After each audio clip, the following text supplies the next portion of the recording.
Donc bonsoir Jacques Osinski. Bonsoir. Vous êtes le metteur en scène de Cap au pire qui se Oui, joue à partir de ce soir à l'Athénée. Donc c'est un texte de Samuel Beckett et c'est oui. Denis Lavant qui interprète.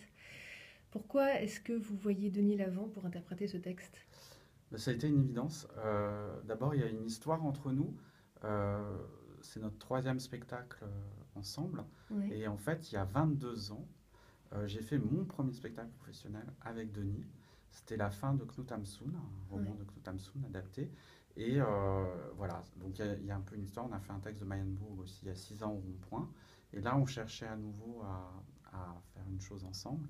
Et je suis tombé tout à fait par hasard sur ce texte de mhm, Beckett. Et ça m'a paru évident, mais même à un point où ça ne pouvait être que lui.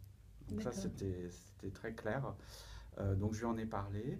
Il connaissait un petit peu le texte, mais en même temps, il avait un peu oublié. Mhm, Et en fait, il m'a appris du coup qu'il avait une histoire avec Beckett, enfin indirectement, c'est-à-dire qu'il avait failli plusieurs fois interpréter du Beckett, notamment en attendant Godot.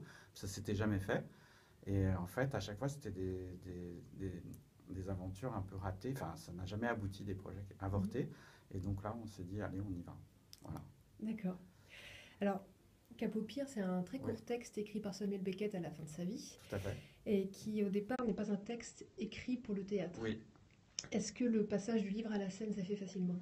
pas du tout. En fait, justement, moi, c'est un questionnement qui m'intéresse beaucoup. C'est-à-dire, donc c'était un texte, comme vous dites, qui n'est pas destiné au théâtre, un texte de la fin de la vie de Beckett, donc très, très épuré, Mhm, très minimal.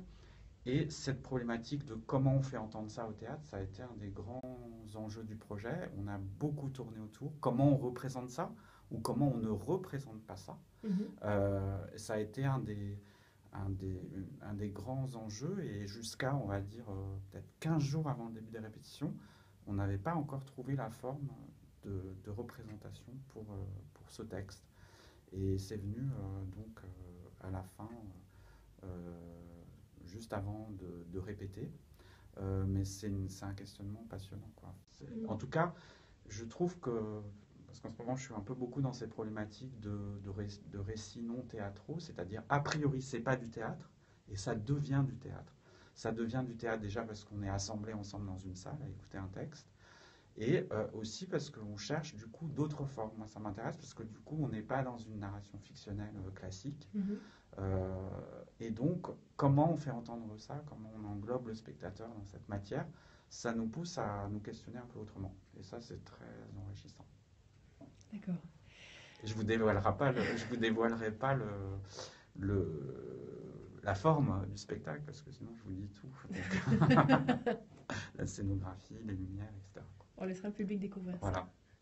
Alors, vous êtes venu à plusieurs reprises à l'Athénée Oui, en 2015 avec trois oui, spectacles. oui, Donc c'était avant les travaux qui ont oui, eu tout lieu à en fait. 2016. Est-ce que vous trouvez que le théâtre a changé? Il est encore plus beau. Non, c'était déjà un très beau théâtre. Et d'ailleurs, à l'époque, c'était dans la grande salle. Et Mhm. là, justement, le Cap au Pire, c'était dans la petite salle. Et c'était un peu un souhait de ma part parce que j'avais le souvenir de spectacles merveilleux dans cette salle. Christian Bérard, notamment des Beckett, Mhm. avec David Varillo. Et je trouvais que c'était vraiment l'endroit où faire entendre Beckett dans cette intimité avec une acoustique magnifique, etc. Donc oui, l'Athénée a changé, avec notamment l'enseigne lumineuse Mhm.